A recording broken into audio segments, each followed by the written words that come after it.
এভাবে একবার জলপাই মাখিয়ে খেলে কিন্তু চাইলেও ভুলতে পারবেন না, একেবারে ঠোঁটের নিচে লেগে থাকবে।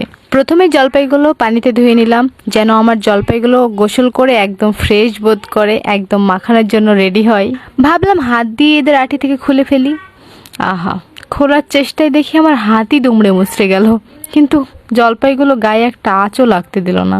আমিও বা কম যাই কিসে, জলপাইগুলোকে শাসন করার জন্য নিয়ে আসলাম আমাদের সুপার হিরো জলপাইগুড়ি মেশিন।